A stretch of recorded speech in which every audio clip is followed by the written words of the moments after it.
Mon père n'a pas haussé le ton quand il l'a dit. Il n'en avait pas besoin. La pièce était déjà assez silencieuse pour entendre l'horloge au-dessus de la cheminée faire tic-tac comme un compte à rebours. Signe le transfert, a-t-il dit calmement en faisant glisser le dossier sur la table. La totalité des 9,8 millions de dollars à ta sœur. J'ai fixé le papier, les noms, les chiffres, la certitude sur son visage. Je ne signe pas, ai-je dit. C'est alors que ma mère s'est levée si vite que sa chaise a raclé le sol. Sa main a surgi de nulle part. Paf. Tu n'as pas le choix, a-t-elle hurlé. L'avocat l'a regardée droit dans les yeux et a dit Madame, savez-vous qui vraiment. Mon père a explosé. Savoir quoi? La réunion qui, pensait-il, allait me briser. La réunion était censée se faire juste en famille. C'était l'expression que ma mère avait utilisée au téléphone 3 jours plus tôt. Sa voix mielleuse à l'excès, tendue comme du film plastique. Juste en famille, rien de formel. Nous devons tous être sur la même longueur d'onde. Ces mots à eux seuls auraient dû m'alerter. Au moment où je me suis garée dans l'allée de mes parents ce dimanche après-midi-là, la rue était déjà bondée de voitures. La Lexus de ma tante, le vieux pick-up de mon oncle, 2 berlines que je reconnaissais de l'église. Le genre de rassemblement qui n'avait lieu que si quelque chose d'important ou de sordide était sur le point d'être annoncé. À l'intérieur, la maison sentait le nettoyant au citron et le poulet rôti. La belle vaisselle était de sortie. Des chaises pliantes bordaient les murs du salon, tournées vers la longue table en chêne, comme un public attendant un verdict. J'ai compté rapidement.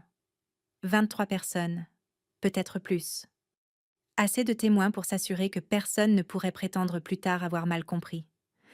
Ma sœur Karen était assise près du centre, les jambes croisées, les mains sagement jointes sur ses genoux. Elle portait un pantalon crème et un chemisier bleu doux, le genre de tenue qui inspirait le raisonnable et le responsable. Son mari était assis à côté d'elle, une main posée de manière possessive sur le dossier de sa chaise. Elle a souri en me voyant, ce même sourire crispé qu'elle avait arboré toute notre vie. Poli, prudent, victorieux. J'ai pris place vers le bout de la table, près du mur. Une vieille habitude. J'avais appris très jeune à me tenir à l'écart du centre de l'attention. Mon père se tenait en bout de table, le dos droit, imposant, comme il le faisait toujours lorsqu'il était convaincu de bien faire. À côté de lui se trouvait un homme que j'ai immédiatement reconnu. Monsieur Caldwell, l'avocat de la famille, cheveux gris, costume impeccable, une mallette en cuir posée à ses pieds comme un point de ponctuation. C'est à ce moment-là que j'ai su que ce n'était pas juste en famille. Ma mère rôdait près de la porte de la cuisine, les bras croisés, le regard déjà vif d'anticipation. Elle ne s'asseyait pas, elle faisait les 100 pas. Elle faisait toujours les 100 pas quand elle pensait que le contrôle pouvait lui échapper. Merci à tous d'être venus, a commencé mon père. Sa voix remplissait la pièce sans effort. Cela ne sera pas long. Karen a regardé autour d'elle, hochant la tête comme si c'était elle qui recevait. Quelques parents ont murmuré leur approbation. Quelqu'un a gloussé.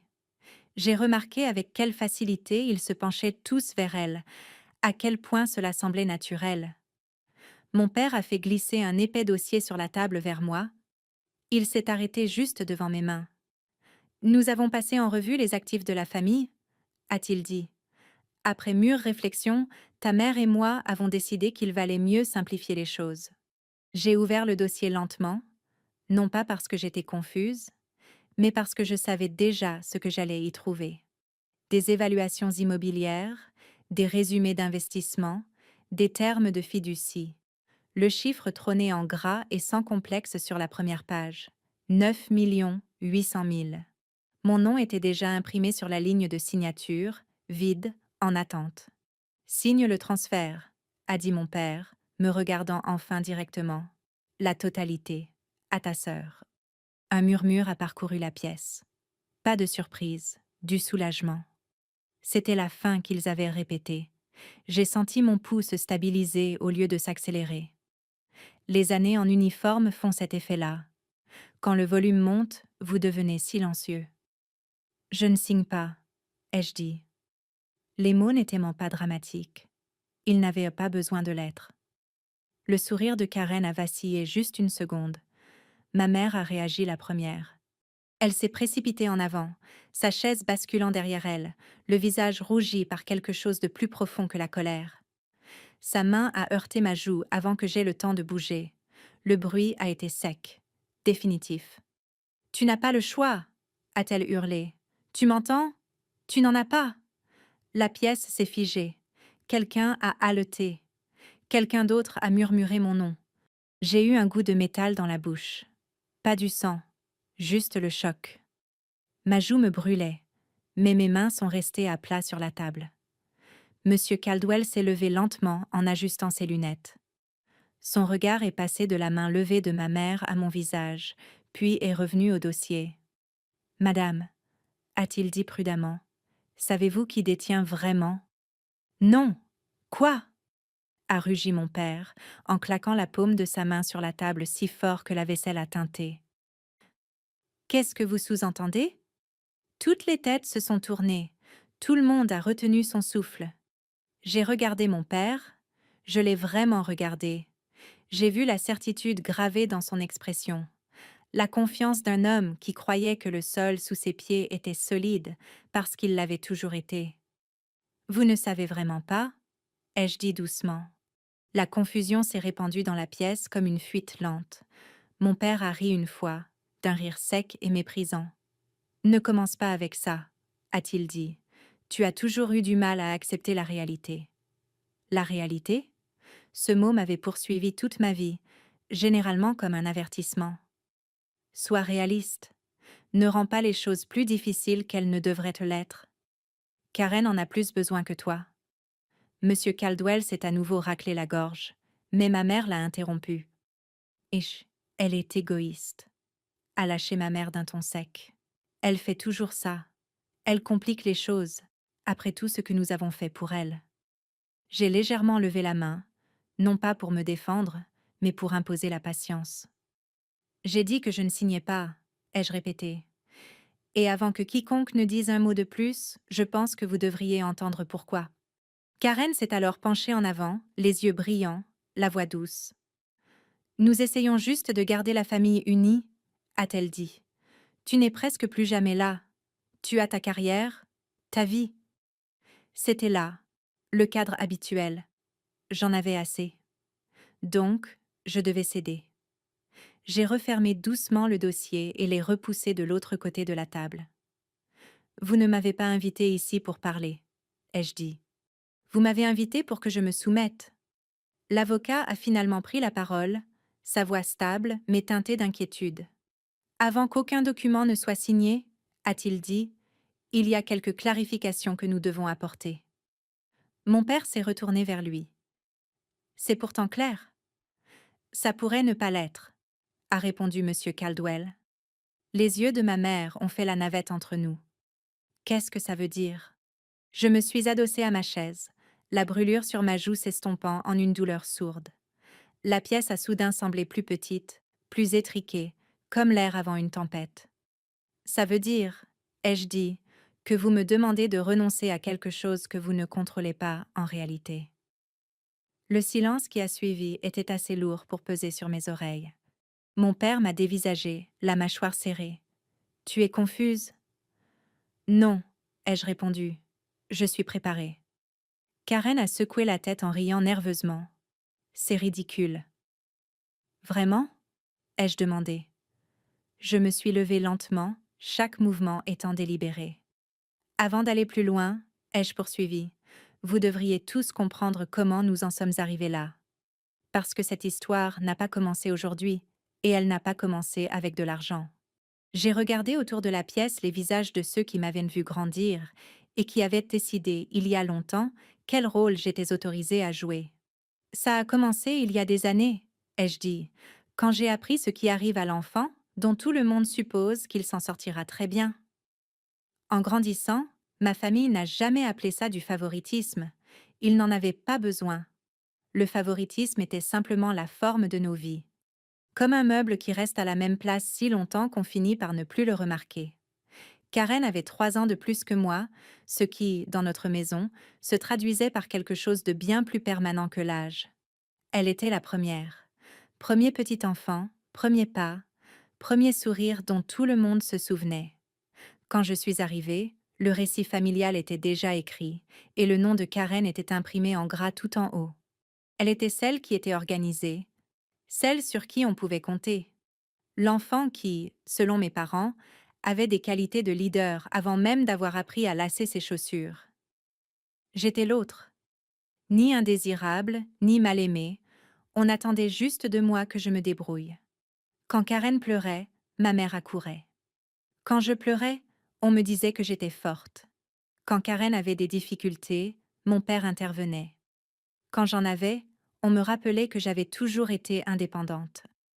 Tu t'en sortiras très bien, disait-il sans cesse, comme une bénédiction, comme un renvoi.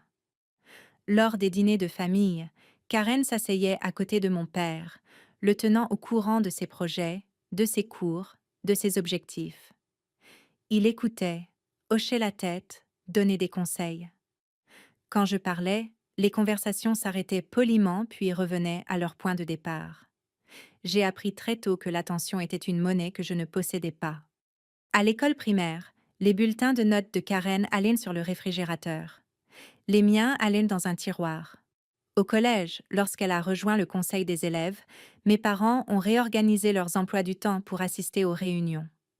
Quand je me suis qualifiée pour un concours académique, ma mère a souri et a dit « C'est bien, chérie », avant de me rappeler que Karen avait un entraînement. Ce n'était pas de la cruauté. C'est ce qui rend la chose difficile à expliquer à ceux qui n'ont pas grandi comme ça. Il n'y avait pas de porte claquée, pas de dispute hurlante, juste un millier de petits réajustements où mes besoins étaient revus à la baisse pour faire de la place aux siens. Karen avait besoin d'une nouvelle voiture pour l'université. Moi, je prenais le bus. Karen a changé de spécialité 2 fois. Mes frais de scolarité s'accompagnaient d'un rappel à la gratitude. Karen est retournée vivre à la maison après l'obtention de son diplôme pour faire le point. Quand je suis restée à la maison trop longtemps après le lycée, mon père m'a demandé quand je comptais faire quelque chose de concret. Je me suis engagée dans l'armée à 22 ans. Les gens supposent que c'était une vocation, un rêve, un quelconque éveil patriotique. Ce n'était pas le cas. C'était une porte de sortie. Le jour où j'ai signé mes papiers d'enrôlement, mon père m'a serré la main comme si j'avais accepté un emploi dans une usine à l'autre bout de la ville. De bons avantages, a-t-il dit. Un cadre. Karen m'a prise dans ses bras et a chuchoté qu'elle ne pourrait jamais faire ça. Comme si ça la rendait meilleure. La formation de base m'a dépouillée de tout et m'a reconstruite pièce par pièce. Les cris ne me dérangeaient pas. J'avais grandi en traduisant les tons de voix pour survivre. Ce qui m'a surprise, c'est à quel point tout était clair. En uniforme, l'effort comptait. La précision comptait. La paperasse comptait. Personne ne demandait de qui j'étais la fille. Personne ne s'attendait à ce que je m'efface pour que quelqu'un d'autre puisse briller. Pour la première fois de ma vie, être silencieuse ne me rendait pas invisible. Cela me rendait observatrice. J'ai appris comment les systèmes fonctionnaient réellement. Comment une signature manquante pouvait paralyser une opération entière. Comment les chiffres racontaient des histoires si on y prêtait attention assez longtemps. Comment les règles existaient, non pas pour contrôler les gens, mais pour empêcher le chaos de se faire passer pour de l'ordre. Quand je rentrais en permission, le contraste était saisissant. Karen aidait mes parents à gérer les choses, leurs investissements, leurs comptes, leurs papiers. Mon père se vantait d'elle à qui voulait l'entendre. Elle a le sens des affaires, disait-il, tout comme moi. Personne ne demandait ce que je faisais dans l'armée. Quand ils le faisaient, ils arrêtaient non d'écouter à la moitié de la réponse. Tu n'as pas besoin de t'inquiéter pour l'argent, m'a dit un jour ma mère autour d'un café. Karen s'occupe de ce côté-là des choses. C'était la première fois que je remarquais l'expression de ce côté-là des choses. Comme si les finances étaient un trait de personnalité, comme si la responsabilité pouvait être assignée par l'ordre de naissance. La seule personne qui ne parlait jamais de cette façon était ma grand-mère, Éléanore, la mère de mon père. Elle vivait seule dans une maison modeste, avec des parquets grinçants et une vue sur la ruelle de derrière, pas sur la baie. Elle observait tout et ne commentait presque rien. Quand je lui rendais visite, elle posait de vraies questions, pas des questions polies. Qu'est-ce que tu apprends? Demandait-elle. Qu'est-ce que tu remarques? Qu'est-ce qui n'a pas de sens pour toi? Une fois, alors qu'elle triait de vieux dossiers familiaux sur la table de sa cuisine, elle a fait glisser une pile de documents vers moi. Dis-moi ce que tu vois, a-t-elle dit. Je l'ai fait. Des chiffres qui ne s'alignaient pas, des dates qui sautaient, des transactions qui semblaient nettes en surface et fausses en dessous. Elle a hoché la tête une fois, lentement. C'est bien ce que je pensais. Elle n'a jamais accusé, jamais expliqué. Elle a juste rangé les papiers et a dit « Certaines choses sont plus claires pour les gens qui ne cherchent pas désespérément à être admirés. » Je ne comprenais pas à l'époque, pas complètement. Mais les années ont passé et les schémas ont tendance à se préciser avec la distance. Le style de vie de Karen est devenu plus coûteux que ce que son salaire pouvait justifier. Les histoires de mes parents sur leurs actifs changeaient selon qui les écoutait. La paperasse était toujours gérée. Les questions étaient toujours inutiles. Et je suis restée ce que j'avais toujours été, le plan de secours, celle dont ils supposaient qu'elle s'adapterait. Jusqu'au jour où ils m'ont demandé de renoncer à 9,8 millions de dollars comme s'il s'agissait d'un livre de bibliothèque en retard. Assise dans ce salon, la joue encore chaude de la main de ma mère, j'ai réalisé quelque chose avec une clarté saisissante. Ils ne m'avaient pas invitée parce qu'ils me respectaient. Ils m'avaient invitée parce qu'ils croyaient que j'allais céder. Et cette croyance, selon laquelle les filles silencieuses se soumettent toujours, était sur le point de leur coûter tout ce qu'ils pensaient contrôler.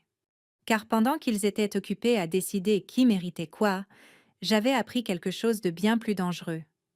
J'avais appris à lire la vérité quand elle se cachait à la vue de tous. Et bientôt, ils allaient apprendre ce qui arrive quand l'enfant que tout le monde sous-estime arrête de jouer le rôle qu'on lui a assigné. La première fois que j'ai réalisé que quelque chose clochait, ce n'est pas arrivé comme une révélation. Il n'y a pas eu de grands frissons dramatiques, ni de moment où la pièce a basculé et où tout a pris sens. C'est venu discrètement, comme la vérité le fait souvent, par la répétition. J'étais à la maison pour une courte permission, à peine 10 jours entre deux affectations, et j'étais allée voir ma grand-mère, Eleanor, parce qu'elle me l'avait demandé, pas exigé, demandé. Cela seul rendait les choses différentes. Sa cuisine sentait le café noir et le savon au citron.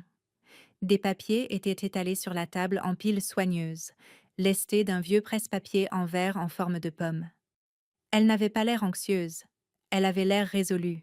« Je veux tes yeux là-dessus », a-t-elle dit en tapotant la pile la plus proche. « Pas ton opinion, tes yeux. » C'est ainsi qu'elle présentait toujours les choses.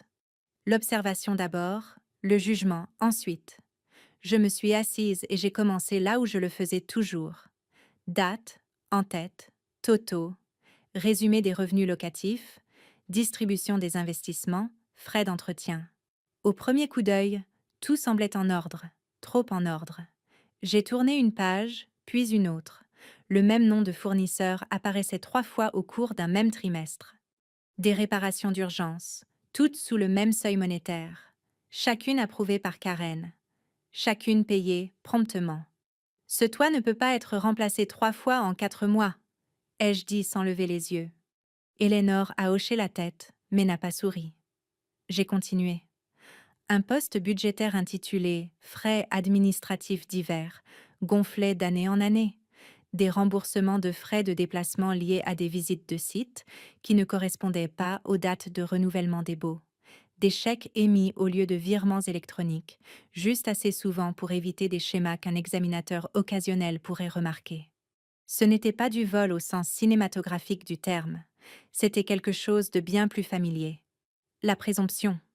La présomption que personne ne regarderait de près, que même si quelqu'un le faisait, il ne comprendrait pas ce qu'il verrait, et que s'il comprenait, il ne riposterait pas.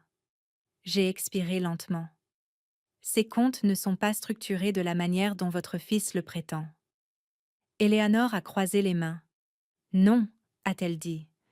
Ils ne le sont pas. Elle a attrapé un dossier que je n'avais pas encore ouvert. Celui-ci était plus lourd, un papier plus épais, des bords nets. À l'intérieur se trouvaient des documents de fiducie, pas des brouillons, des copies signées, une fiducie révocable établie des années plus tôt, des actifs méticuleusement listés, des propriétés, des comptes, des imprévus, et une clause qui m'a légèrement coupé le souffle, l'autorité de successeur. Mon nom, pas bénéficiaire, pas destinataire. Autorité. J'ai levé les yeux vers elle. Quand avez-vous fait ça? Quand j'ai réalisé, a-t-elle dit calmement, que l'amour n'empêche pas les gens de prendre des décisions égoïstes. Il les rend juste meilleurs pour les justifier. Je voulais argumenter, atténuer la chose, suggérer qu'il y avait eu des malentendus. Mais les chiffres ne mentaient pas, les documents non plus. Je ne voulais pas de conflit, a-t-elle continué. Je voulais de la continuité, quelqu'un qui protégerait ce qui existe, sans le vider pour chercher de la validation. Elle a fait une pause, étudiant mon visage. Tu sais comment faire ça.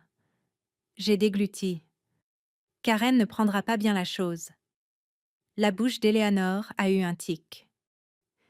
Karen a toujours bien pris les applaudissements. Ce n'est pas le cas ici. Elle ne m'a pas demandé de promettre quoi que ce soit. Elle n'en avait pas besoin. Au lieu de cela, elle a fermé le dossier et l'a fait glisser vers moi. Garde des copies, a-t-elle dit, et garde le silence. J'ai fait les deux.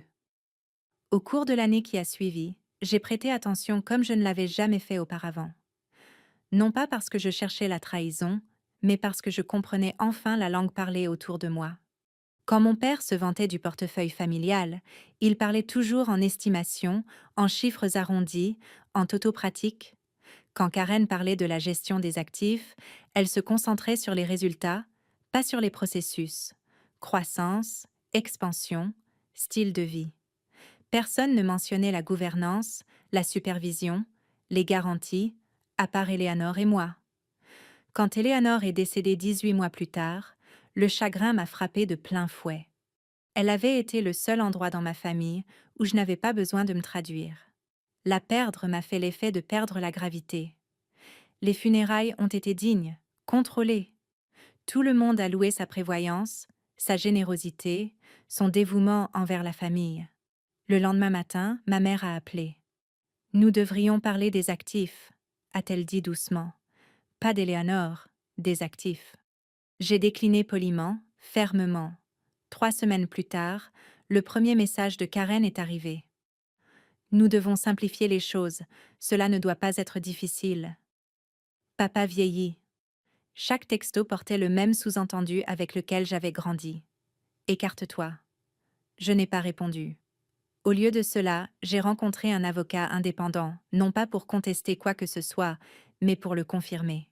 Il a examiné la fiducie, les dossiers, les actes enregistrés. « C'est solide, » a-t-il dit, et très intentionnellement structuré. « Qui peut le modifier ?» ai-je demandé. « Personne, » a-t-il répondu, « pas sans votre coopération. » C'est à ce moment-là que le poids de tout cela s'est installé dans ma poitrine. Ni triomphe, ni peur, mais responsabilité. Je ne détenais pas de l'argent. Je détenais une limite que quelqu'un d'autre avait construite et m'avait confiée pour la faire respecter. L'invitation à la réunion de famille est arrivée 2 semaines plus tard, enveloppée de politesse et de pression. Nous avons juste besoin de clarté. Pour la paix, pour la famille. À ce moment-là, j'avais compris quelque chose qui leur échappait. Ils croyaient être en train de négocier. Ils ne réalisaient pas que la négociation s'était déjà terminée des années auparavant, avec des signatures qu'ils n'avaient jamais pris la peine de lire. Assise dans ce salon, la colère de ma mère vibrant encore dans l'air, mon père exigeant des réponses qu'il n'était pas prêt à entendre, je me sentais étrangement calme, car je savais enfin ce que disaient les chiffres, et je savais exactement quand les laisser parler. La pression n'est pas arrivée d'un coup. C'est toujours ainsi. Elle s'infiltre lentement, déguisée en inquiétude, enveloppée dans un langage qui ressemble à de l'affection si l'on n'écoute pas attentivement. Après les funérailles d'Éléanore, mes parents ont soudain eu envie de parler davantage. Pas du deuil, de la logistique, de la responsabilité, de la complexité qu'avaient prise les choses. Ma mère a appelé 2 fois dans la même semaine, laissant des messages vocaux qui commençaient tous de la même façon. Nous nous inquiétons juste pour toi. Puis venait le pivot. Karen apportait tellement de choses. Puis la conclusion. Tu ne voudrais pas rendre tout cela plus difficile que ça ne l'est déjà. Karen a envoyé un texto d'un nouveau numéro, comme si la distance pouvait adoucir la demande. La santé de papa n'est plus ce qu'elle était. Il s'agit de stabilité. Tu n'habites même plus ici. J'ai lu chaque message une fois, puis je les ai archivés. L'invitation à la réunion de famille est arrivée par email. Objet. Discussion en famille. Dimanche. Pas de détails, pas d'ordre du jour, juste 1 heure à l'adresse de mes parents. J'ai failli ne pas y aller. Non pas parce que j'avais peur, mais parce qu'une part de moi savait déjà comment cela allait se dérouler. Je pouvais entendre les arguments avant qu'ils ne soient prononcés, voir les expressions sur leur visage, ressentir le poids d'être en infériorité numérique dans une pièce conçue pour faire passer la dissidence pour de l'impolitesse. Mes fuirs auraient confirmé leur supposition. Alors, j'y suis allée. Le matin de la réunion, j'ai repassé mon uniforme avec soin, même si je savais que je ne le porterais pas. Les vieux instincts ont la vie dure. L'ordre avant la confrontation. La préparation avant l'impact. J'ai choisi des vêtements neutres. Rien qui paraisse défensif. Rien qui paraisse défiant. À mon arrivée, ma mère m'a serré trop fort dans ses bras, les bras raides. « Nous sommes heureux que tu sois là », a-t-elle dit, me dirigeant déjà vers le salon. La maison avait été réorganisée, les meubles repoussés, des chaises ajoutées comme pour un tribunal déguisé en rassemblement. Karen était déjà là, discutant avec animation avec mon oncle. Elle a levé les yeux quand elle m'a vue et a offert un doux sourire répété. « Je suis vraiment contente que tu sois venue », a-t-elle dit. « Cela ne doit pas être inconfortable. » C'était la phrase qu'elle utilisait toujours juste avant que les choses ne deviennent exactement cela. Mon père a attendu que tout le monde soit installé avant de parler. Il n'a pas demandé comment j'allais. Il n'a pas demandé si j'avais fait un long trajet. Il est allé droit au but. « Nous avons besoin de clarté », a-t-il dit en joignant les mains sur la table. « Nous ne pouvons pas continuer à fonctionner dans l'incertitude. » Karen a hoché la tête. « Ce n'est juste pour personne. » J'ai remarqué avec quelle rapidité elle a dit cela. Pour personne. Pas pour tout le monde. Monsieur Caldwell s'est raclé la gorge en ouvrant sa mallette. « Nous avons préparé un transfert simple », a-t-il dit. Il vise à consolider les actifs sous une seule partie dirigeante. « Et cette partie est Karen », a ajouté ma mère, de façon vive et immédiate. Parce qu'elle est ici, elle est investie. Elle a fait le travail. J'ai attendu. Mon père a fait glisser le dossier vers moi, le même qu'il repousserait plus tard sur la table, s'attendant à ma soumission. « Signe ça », a-t-il dit, et nous pourrons tous aller de l'avant. J'ai regardé le papier, puis je l'ai regardé lui. « Non », ai-je dit. La pièce a réagi comme si j'avais parlé une autre langue. Ma mère s'est levée brusquement. « Excuse-moi ?»« Je ne signe pas », ai-je répété. « Ni aujourd'hui, ni jamais. » Karen a soupiré en secouant la tête. « Pourquoi fais-tu ça ?»« C'est ma question, » ai-je répondu. Mon père s'est penché en avant. « Il ne s'agit pas de toi, » a-t-il dit. « Tu réagis sous le coup de l'émotion. » J'ai presque ri. L'émotion était la seule chose que je n'apportais pas dans cette pièce. « Il s'agit de la famille, » a insisté ma mère. « Et parfois, cela implique de faire des sacrifices. » J'ai soutenu son regard. « J'ai fait des sacrifices toute ma vie. » Sa main a surgi de nulle part.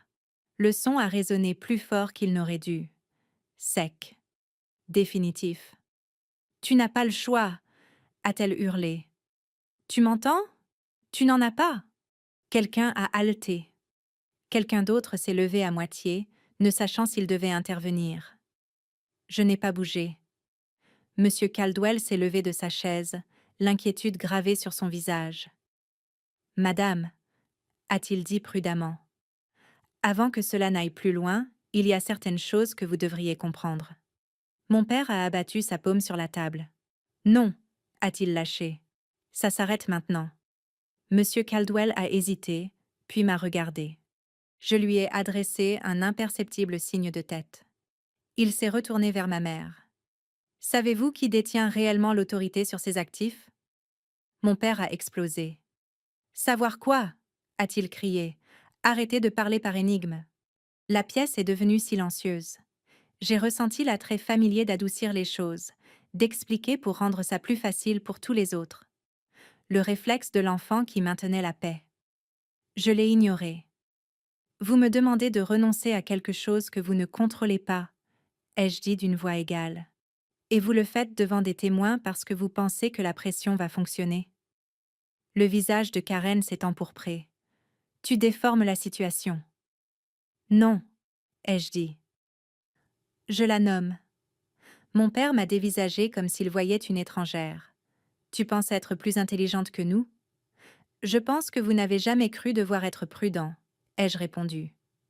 Monsieur Caldwell a lentement fermé le dossier. Nous devons faire une pause, a-t-il dit. Il y a des réalités juridiques ici que... Nous allons régler nos affaires familiales nous-mêmes, l'a coupé ma mère d'un ton sec. Je me suis alors levée, non pas pour partir, mais pour changer l'équilibre de la pièce. Si vous voulez comprendre ce qui se passe réellement, ai-je dit, vous devriez écouter votre avocat. La voix de mon père a baissé, dangereuse et contrôlée. Et si nous ne le faisons pas? Alors vous continuerez à prendre des décisions basées sur des suppositions, ai-je répondu. Et les suppositions ne tiennent pas très bien la route quand la paperasse s'en mêle. Personne n'a parlé. J'ai regardé autour de la pièce les visages qui m'avaient vu grandir, qui avaient accepté sans sourciller que Karen devait diriger et que je devais céder. Je ne suis pas venue ici pour me battre, ai-je dit. Je suis venue parce que vous m'avez invitée, mais je ne me laisserai pas acculer. J'ai pris mon sac, le posant à mes pieds. Si vous voulez continuer, ai-je ajouté, nous pouvons être honnêtes. C'est alors que je l'ai vu dans les yeux de mon père. Pas de la colère, de la peur. Car pour la première fois, il comprenait que quelque chose de fondamental avait changé, et il n'avait aucune idée de l'avance que j'avais déjà prise. Le silence a un poids quand suffisamment de personnes retiennent leur souffle. Il presse contre vos oreilles, votre poitrine, l'espace entre les mots. Le salon a semblé plus petit alors, comme si les murs s'étaient penchés pour écouter. Mon père a rompu le silence en premier. « Si tu ne signes pas, a-t-il dit lentement, alors dis-nous ce que tu crois savoir. » Je n'ai pas répondu tout de suite. Au lieu de cela, je me suis penchée et j'ai posé mon sac sur la table. Ce n'était pas théâtral. Pas de claquement, juste le son sourd de la toile contre le chêne. Je l'ai ouvert doucement et j'en ai sorti une fine pochette ignifuge gris anthracite avec un fermoir en métal. Clic.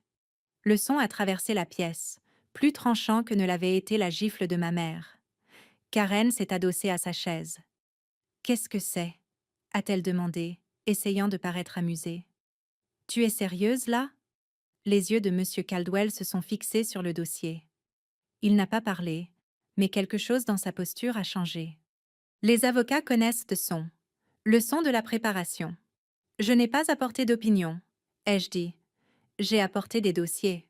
J'ai ouvert le dossier et fait glisser le premier document sur la table. Je ne l'ai pas annoncé. J'ai laissé le papier parler de lui-même. Monsieur Caldwell s'est penché en avant, ajustant ses lunettes.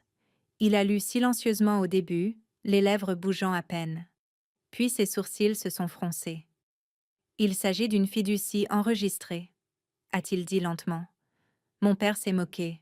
« Nous avons déjà une fiducie. » Monsieur Caldwell n'a pas levé les yeux. « Pas comme celle-ci. » J'ai posé le deuxième document, puis le troisième.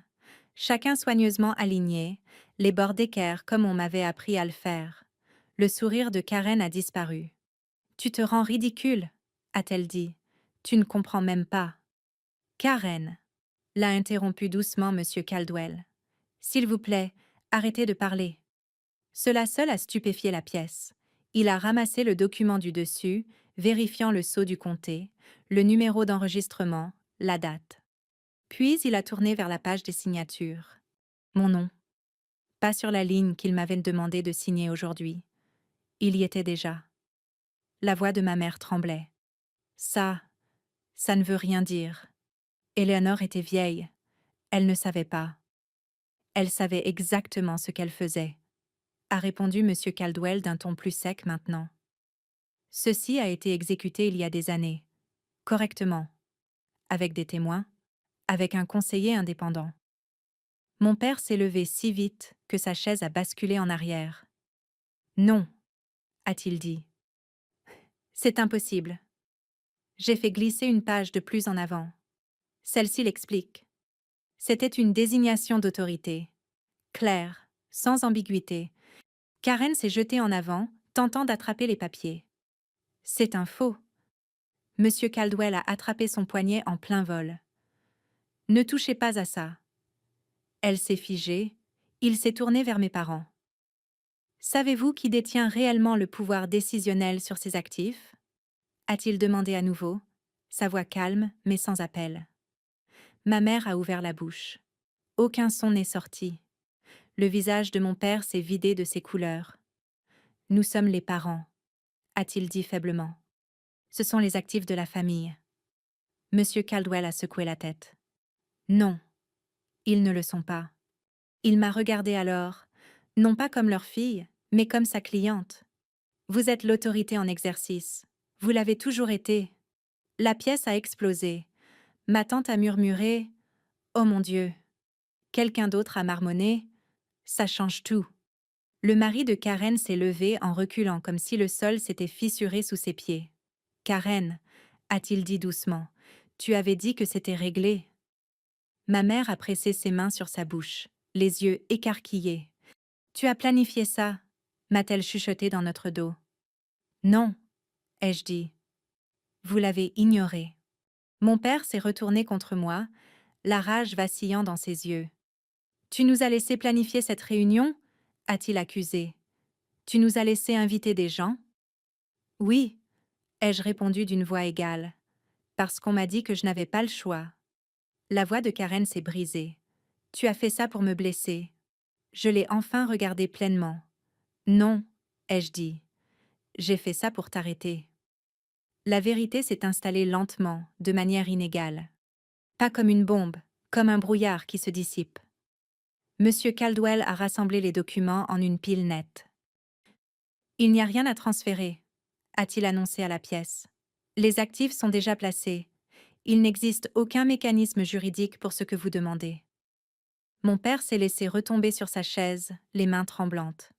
« Tout ce temps, » a-t-il chuchoté. « Tout ce temps, nous pensions... » « Vous supposiez, » ai-je dit doucement. Karen a secoué la tête, des larmes coulant maintenant sur son visage. « Ce n'est pas juste. » J'ai soutenu son regard. S'entendre dire toute sa vie qu'on n'a pas d'importance ne l'est pas non plus. Ma mère m'a regardée, m'a vraiment regardée, non pas comme un problème, non pas comme un obstacle, mais comme quelque chose qu'elle ne reconnaissait pas. « Nous t'avons élevé, » a-t-elle dit. « Tu nous es redevable. » J'ai fermé la pochette et j'ai refermé le fermoir. Clic. « Je ne vous dois pas mon silence, » ai-je répondu. Personne n'a argumenté après ça. Il n'y avait plus matière à argumenter. La vérité avait pris la parole, et elle ne cédait pas sa place. J'ai ramassé mon sac, lentement. Cette réunion est terminée, ai-je dit, et il en va de même de la supposition selon laquelle je m'effacerai toujours. En me tournant vers la porte, j'ai ressenti quelque chose d'inattendu. Ni triomphe, ni soulagement, mais une certitude tranquille. Pour la première fois de ma vie, le papier avait parlé plus fort que n'importe qui dans cette pièce. Et tout le monde l'avait entendu. Les conséquences arrivent rarement avec des drames. Elles ne claquent pas les portes et ne crient pas d'accusation. Elles avancent silencieusement, méthodiquement, comme de la paperasse traitée en arrière-plan pendant que les gens se disputent encore sur leurs sentiments. J'ai quitté la maison de mes parents avant que quiconque ne pense à m'arrêter. Le soleil baissait déjà, jetant de longues ombres sur l'allée.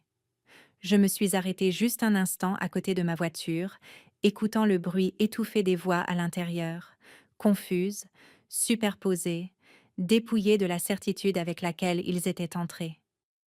Puis je suis montée, j'ai fermé la porte et je suis partie. Je ne me sentais pas victorieuse. Je me sentais fatiguée. Cette nuit-là, j'ai dormi profondément pour la première fois depuis des semaines. Plus besoin de rejouer les conversations, ni de répéter mes défenses, juste le calme constant qui survient lorsqu'une décision n'est plus théorique. Les retombées ont commencé le lendemain matin. Monsieur Caldwell a appelé le premier. Son ton était professionnel, mais différent maintenant. Prudent, respectueux. Il y aura des ajustements, a-t-il dit. Certaines choses que vos parents croyaient être en cours ne le sont tout simplement pas. Je l'ai remercié et j'ai raccroché. À midi, Karen avait appelé 6 fois. Je n'ai pas répondu. Le soir, le groupe de discussion de la famille a explosé. Comment as-tu pu nous faire ça? Maman n'a pas arrêté de pleurer. Tu as embarrassé papa devant tout le monde. Ce n'est pas ce que grand-mère aurait voulu. J'ai lu chaque message une fois, puis j'ai mis la discussion en sourdine. Au lieu de cela, j'ai ouvert mon ordinateur portable et j'ai fait ce pour quoi j'avais été formée. J'ai examiné, j'ai vérifié, j'ai documenté. En 48 heures, j'avais engagé une société de gestion indépendante pour superviser les actifs. Ni amis, ni famille. Des professionnels sans implication émotionnelle et avec une trace écrite pour tout ce qu'ils touchaient. Les locataires ont été informés. Les plannings d'entretien ont été standardisés. Les comptes financiers ont été verrouillés avec une double authentification et des protocoles de supervision qui rendaient tout détournement discret impossible. Pas de discours, pas de communiqué de presse, juste de la structure. Le style de vie de Karen a commencé à s'effondrer presque immédiatement. Des cartes de crédit signalées, des comptes gelés en attente de vérification, une suspension temporaire placée sur les dépenses discrétionnaires dont elle était devenue dépendante. Son mari a déménagé en moins d'une semaine, invoquant de fausses déclarations sur le ton plat de quelqu'un qui a découvert que les fondations de sa vie reposaient sur une confiance empruntée. Mes parents ont vendu la maison du lac discrètement, puis la deuxième voiture, puis la collection de bijoux de ma mère, pièce par pièce, chez un courtier en succession qu'elle avait autrefois méprisé. Ils ont déménagé dans un endroit plus petit près de l'autoroute. Pas pauvre, pas ruiné, juste diminué. J'ai appris tout cela indirectement. Je n'ai pas appelé, je ne me suis pas réjouie, je n'ai pas expliqué. Car les conséquences n'ont pas besoin de narration. 2 semaines après la réunion, une enveloppe est arrivée à mon appartement. L'écriture de ma mère, soignée, contrôlée. À l'intérieur, une seule page. Nous devons parler. Pas d'excuses, pas d'accusations, juste la première phrase honnête qu'elle avait offerte depuis des années. Je n'ai pas répondu. Pas encore. Au lieu de cela, j'ai continué à construire la vie que j'avais mise sur pause pour survivre à la confrontation. Les courses du matin, les délais de travail, les listes de courses, les choses normales. Le genre de normalité que personne ne s'était jamais attendu à ce que je priorise. Quand Karen m'a finalement coincée devant mon immeuble, elle semblait plus petite, plus mince, moins sûre d'elle. « Tu as tout gâché », a-t-elle dit, la voix brisée. J'ai croisé son regard. « Non », ai-je répondu. « Tu n'avais simplement jamais prévu de devoir rendre des comptes. » Elle a ri amèrement. « Tu penses toujours que tu es meilleure que nous ?» J'ai secoué la tête. « Je pense que j'en ai fini d'être silencieuse pour que tu puisses être plus bruyante. » Elle est partie sans un mot de plus. Le silence qui a suivi n'était pas vide. Il était plein de limites. Un mois a passé, puis un autre. La vie s'est stabilisée. Les actifs n'étaient plus des symboles. Ils étaient des responsabilités que je portais avec intention et distance. Et puis un soir, mon père a appelé. Pas ma mère, pas un texto de groupe, juste lui. « J'aimerais qu'on se voie », a-t-il dit, d'une voix qui ne m'était pas familière. Plus basse, moins assurée. « Si tu le veux bien. » J'y ai réfléchi plus longtemps que je ne l'aurais cru. Puis j'ai dit oui. Non pas parce que je lui devais de tourner la page, mais parce que j'étais curieuse d'entendre à quoi ressemble un homme quand son autorité cesse enfin de fonctionner. Nous nous sommes retrouvés dans un dîner. Mon père nous y emmenait quand nous étions enfants. Des banquettes en vinyle, un comptoir lissé par des décennies de coudes appuyés, Un café qui avait un goût de brûlé, peu importe la quantité de crème que l'on y ajoutait. C'était le genre d'endroit où le temps n'avançait pas, mais se figeait. Il était déjà là à mon arrivée, assis, les mains croisées autour d'une tasse à laquelle il n'avait pas touché. L'espace d'un instant, j'ai failli ne pas le reconnaître. Non pas parce qu'il avait l'air plus vieux, bien que ce soit le cas, mais parce qu'il manquait quelque chose d'essentiel. La certitude, la supposition que le monde allait s'arranger autour de ses décisions. Il s'est levé en me voyant, a hésité, puis s'est rassis. Merci d'être venu, a-t-il dit. Je me suis glissée sur la banquette en face de lui et j'ai hoché la tête. Tu as dit que tu voulais parler. La serveuse est apparue, a versé du café sans demander et a disparu à nouveau. Nous sommes restés assis dans le silence qu'elle avait laissé derrière elle. J'avais tort, a dit mon père. Pas de préambule, pas de nuance, juste 3 mots prononcés comme s'ils étaient restés sur sa langue pendant des semaines. Je n'ai pas répondu tout de suite. J'ai attendu. D'après mon expérience, les gens se précipitent souvent pour combler le silence lorsqu'ils sont mal à l'aise. Je voulais entendre ce qu'il dirait quand personne ne le sauverait de ce silence. Je pensais, a-t-il continué lentement, que garder la famille unie signifiait décider ce qui était le mieux pour tout le monde. Je pensais que l'autorité était la même chose que la responsabilité. Il a baissé les yeux sur ses mains. Je vois maintenant que ce n'est pas le cas. Quelque chose s'est desserré dans ma poitrine. Pas tout à fait le pardon, mais du soulagement. Le genre de soulagement qui survient lorsqu'une vérité est enfin prononcée à voix haute. Tu n'as pas demandé, ai-je dit. Tu as décidé. Il a hoché la tête. C'est vrai. Une autre pause, plus lourde celle-ci. J'aurais dû te protéger, a-t-il dit doucement. Au lieu de cela, j'ai traité ton silence comme un consentement. Cela m'a frappé plus fort que ce à quoi je m'attendais. Non pas parce que c'était dramatique, mais parce que c'était exact. J'ai appris à me taire parce que ça maintenait la paix, ai-je dit. Pas parce que j'étais d'accord. Je sais, a-t-il répondu. Je le vois maintenant. Nous avons parlé pendant près d'1 heure. Pas d'argent, pas de documents. D'enfance, d'attentes qui se calcifient pour devenir des rôles, de la facilité avec laquelle on récompense l'enfant qui reflète sa propre image et dont on néglige celui qui la remet en question, simplement en étant différent. Il n'a pas demandé à récupérer les actifs. Il ne m'a pas demandé d'adoucir quoi que ce soit. Il ne m'a pas demandé de réparer ce qui s'était brisé. C'était important. Au moment de nous lever pour partir, il a posé une main hésitante sur mon épaule. « Je suis fier de toi », a-t-il dit. J'aurais dû dire ça il y a longtemps. J'ai hoché la tête une fois.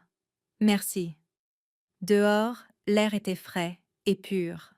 La circulation avançait régulièrement sur la route, indifférente aux règlements de comptes familiaux et aux aveux trop longtemps attendus. La vie ne s'est pas résolue comme par magie après ça. Ma mère a mis plus de temps, Karen encore plus. Néanmoins, certaines relations sont restées distantes, polies, redéfinies. Mais quelque chose de fondamental avait changé. Je ne me justifiais plus. Je ne m'effaçais plus de manière préventive. Les actifs se sont stabilisés. Les locataires se sentaient en sécurité. Les systèmes fonctionnaient comme ils étaient censés le faire. Non pas parce que quelqu'un surveillait de près, mais parce que la responsabilité avait été intégrée à la structure. Et je me suis construit une vie qui me ressemblait, une vie qui ne nécessitait pas de permission. Parfois, tard le soir, je pense à la version de moi-même qui était assise silencieusement à cette table en chêne, la joue brûlante, s'entendant dire qu'elle n'avait pas le choix. Je pense au nombre de personnes à qui l'on demande de renoncer à des parts d'elles-mêmes au nom de l'harmonie, à la fréquence à laquelle l'amour est utilisé comme moyen de pression. Si je pouvais lui parler maintenant, je lui dirais ceci. Tu as toujours eu le choix. Tu n'en avais juste pas encore la preuve. À tous ceux qui écoutent, qui ont un jour subi des pressions pour se soumettre, pour garder le silence, pour renoncer à ce qui compte, parce que cela arrange quelqu'un d'autre. Vos limites ne sont pas des trahisons. Votre lucidité n'est pas de la cruauté. Et parfois, la chose la plus puissante que vous puissiez faire est de laisser la vérité parler d'elle-même. Si cette histoire a résonné en vous, j'aimerais beaucoup avoir de vos nouvelles. Partagez vos pensées dans les commentaires et dites-moi d'où vous m'écoutez. Et si vous voulez entendre d'autres histoires comme celle-ci, des histoires sur les limites, le courage et la réappropriation de votre voix, abonnez-vous pour ne rien manquer de la suite. Merci d'être là. Merci de votre écoute. I don't know, I just lose patience 15 minutes into the game and whip.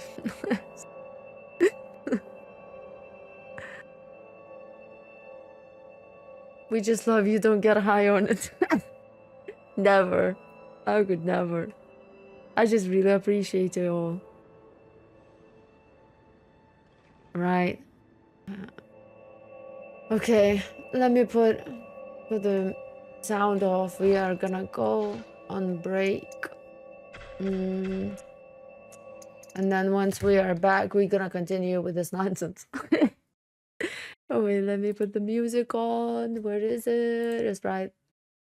Oh, it's not there, by the way. Wait, what is it? It's here. Are you guys ready for you know what? How is it even called? I can't remember. The lift music that you say. Okay, guys, I'll see you soon. See you in 5. Wait, what is it? I can't even see. No. Oh, there we go. Let's go on break, chat.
moment.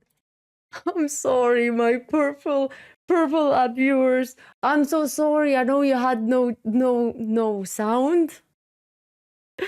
Don't worry. I'm gonna put the redeem back up on the music so you could redeem the song more frequently. Salvador just redeemed the song. Let me make sure it works. Let me just make sure it works. What the? Something just fell down. Wait. Okay. Let me just test it. I don't understand what is going on today. Yeah, now it works. Right? Can you hear it?